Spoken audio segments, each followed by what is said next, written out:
Hello students, आज हम करेंगे डायरेक्टरेट ऑफ एजुकेशन की वर्कशीट नंबर 104 जिसका सब्जेक्ट है हिंदी और आज डेट है 9 नवंबर 2020। ये वर्कशीट क्लास 3rd के बच्चों के लिए है। तो चलिए स्टार्ट करते हैं हम आज की वर्कशीट। बच्चों, वर्कशीट में आपको यहाँ पर अपना नाम लिखना है। यहाँ पर आपकी क्लास पहले से लिखी हुई है तो आपको अपना सेक्शन लिखना है और यहाँ पर लिखना है आपको अपने टीचर का नेम। हमारी जो आज की वर्कशीट है उसका टॉपिक पाठ मन करता है कविता से लिया गया है। आज की वर्कशीट में हम पढ़ने वाले हैं बिंदु और चंद्र बिंदु वाले शब्द। प्रिय बच्चों, मन करता है कविता को एक बार फिर ध्यान से पढ़िए और इसमें आए शब्दों जैसे चंदा, मैं, धौंस, पतंग को देखिए। इन शब्दों के उच्चारण में ध्वनि नाक से निकलती है और इन्हें लिखने के लिए बिंदु का प्रयोग किया जाता है। तो आइए बच्चों, इन शब्दों को एक बार दोबारा से पढ़ते हैं। चंदा, मैं, धौंस, पतंग। तो बच्चों, क्या आपने महसूस किया कि जब आप इन शब्दों को बोल रहे थे तो ध्वनि नाक से निकल रही थी? इन शब्दों को लिखने के लिए बिंदु का प्रयोग किया जाता है। ये देखिए,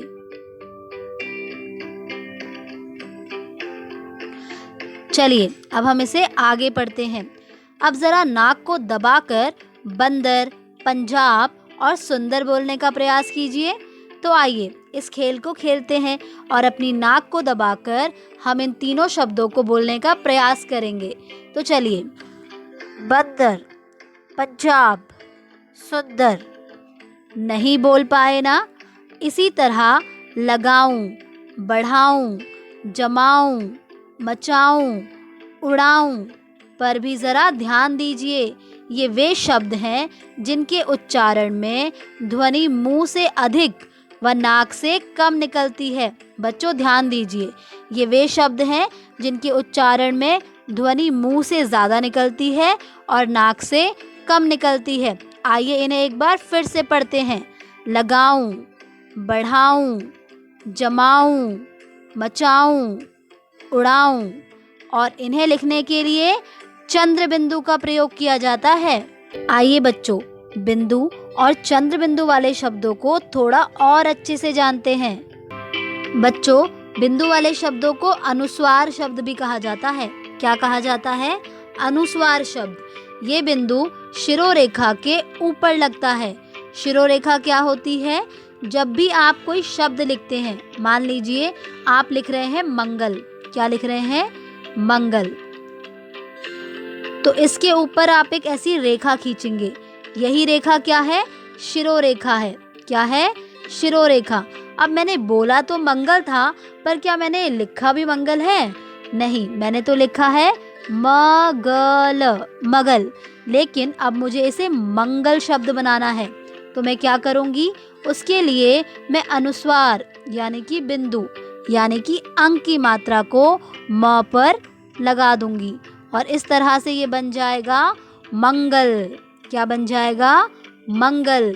आइए हम इसे थोड़ा और पढ़ते हैं। का पर अंक की बिंदी, तो क्या होगा? कंग। क्या होगा?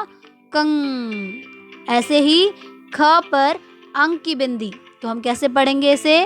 खंग, खंग। ठीक है। ऐसे ही ग पर अंक की बिंदी, तो कैसे पढ़ेंगे? गंग, गंग। ओके। ऐसे ही जिसके ऊपर भी ये बिंदी लगेगी आपको उसे इसी तरह से पढ़ना है। आइए बच्चों, कुछ अनुस्वार शब्दों को पढ़ते हैं। चंदन, चंदन, कंगन, कंगन, बंदर, बंदर। अब हम पढ़ने वाले हैं चंद्र बिंदु वाले शब्दों को, जिन्हें अनुनासिक शब्द भी कहा जाता है। चंद्र बिंदु को शिरोरेखा के ऊपर लगाया जाता है, जिसमें कि आधा चांद होता है और एक बिंदु होता है। ठीक है। तो आइए देखते हैं कि इसका उच्चारण कैसे करते हैं, यानी कि इसे बोलते कैसे हैं। तो जैसे कि क पे चंद्र बिंदु, तो क्या बना? का। क्या बना? का। ऐसे ही ख ख पे चंद्र बिंदु, तो क्या पढ़ेंगे इसको हम? खां, खां। ऐसे ही ग पे चंद्र बिंदु, तो इसे हम क्या पढ़ेंगे? गां, गां। बच्चों, जब आप इन्हें बोल रहे हैं तो आपने ध्यान दिया होगा कि हमारे मुख से अधिक ध्वनि निकलती है और नाक से कम। आइए अब कुछ चंद्र बिंदु वाले शब्दों को देखते हैं। स पे आ की मात्रा सा, और उसके ऊपर लगा है चंद्र बिंदु, तो कैसे पढ़ेंगे इसे? सा। ठीक है, सांप, सांप। ऐसे ही द पे आ की मात्रा दा, और उसके ऊपर लगा है चंद्र बिंदु, तो कैसे पढ़ेंगे? दा, दांत, दांत। ठीक है, ऐसे ही आ पे चंद्र बिंदु, आ, आँख, आँख। ठीक है, पढ़िए और समझिए। तो बच्चों, नीचे आपको कुछ शब्द दिए गए हैं, आपको इन्हें पढ़ना है और समझना है। प पे अंक की बिंदी, पंख, पंख। झ पे अंक की बिंदी, झंडा, झंडा। चा पे चंद्र बिंदु, चांद, चांद। ऊ पे चंद्र बिंदु, ऊंट, ऊंट। आइए बच्चों, कुछ बिंदु वाले शब्दों को पढ़े। डंडा, शंख, जंगल, पंखा, संतरा, बंगाल। आओ बच्चों, आप कुछ चंद्र बिंदु वाले शब्दों को पढ़े। कांच, गांठ, मुंह, भंवरा, हंसना, झांकना। प्रश्न 2, निम्नलिखित वाक्यों में बिंदु वाले शब्दों पर गोला लगाइए व चंद्र बिंदु वाले शब्दों के नीचे रेखा खींचिए। पहला वाक्य देखिए, मंगल गांव जा रहा है, तो यहाँ पर मंगल क्या है? बिंदु वाला शब्द है, तो हम क्या करेंगे? इस पर गोला लगाएंगे। गांव, गांव क्या है? चंद्र बिंदु वाला शब्द है, तो इसके नीचे हम खींचेंगे रेखा।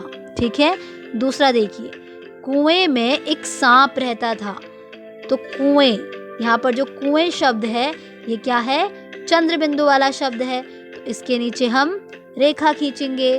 और सांप, सांप क्या है? ये भी चंद्र बिंदु वाला शब्द है, तो इसके नीचे भी हम रेखा खींचेंगे। अगला देखिए, मेरे पास एक बांसुरी और एक सारंगी है, तो बांसुरी क्या है? चंद्र बिंदु वाला शब्द है, तो आप क्या करेंगे? इसके नीचे रेखा खींचेंगे। और सारंगी, ये क्या है? बिंदु वाला शब्द है, तो इस पर आप गोला लगाएंगे। चौथा देखिए, मुझे आंवला और नींबू चाहिए, तो बच्चों यहाँ पर आपको खुद से चंद्र बिंदु वाले शब्दों के नीचे रेखा खींचनी है और बिंदु वाले शब्द पर गोला लगाना है, तो इसे आप जरूर कीजिएगा। प्रश्न 3, चित्र देखकर नाम लिखिए। बच्चों, आपको नीचे कुछ चित्र दिए गए हैं, आपको उन चित्रों को देखकर उसका नाम लिखना है। तो पहला चित्र किसका है? बंदर का। किसका है? बंदर का। तो हम यहाँ लिख देंगे ब, और ब पर अंक की बिंदी, तो ये बन गया बंदर। ऐसे ही अगला चित्र किसका है? अगला चित्र है गेहूं का, तो हम यहाँ पर लिखेंगे हूँ और उसके ऊपर हम लगाएंगे चंद्र बिंदी, तो ये बन गया गेहूं। ठीक है, तीसरा चित्र किसका है? ये चित्र है आँख का। किसका है? आँख का। तो हम यहाँ पर क्या लिखेंगे? आ, और आ के ऊपर चंद्र बिंदी, तो ये बन गया आँख। क्या बन गया? आँख। अगला चित्र किसका है? अगला चित्र है बैंगन का, तो बैंगन में हम क्या करेंगे? बै, और बै पर अंक की बिंदी, तो ये बन गया बैंगन। ठीक है, ऐसे ही आपको आगे के 2 चित्रों को पहचानना है और उनके नाम को लिखना है। प्रश्न 4, इस कविता में बच्चा बहुत कुछ बनना चाहता है, आप बड़े होकर क्या बनना चाहेंगे? तो बच्चों, आपने मन करता है कविता पढ़ी थी, आपने देखा था कि वो बच्चा बहुत कुछ बनना चाहता था। आप बड़े होकर क्या बनना चाहते हैं, आपको बताना है और यहाँ पर लिखना है। आप उसका चित्र भी बना सकते हैं। इसी के साथ आपकी आज की वर्कशीट कंप्लीट होती है।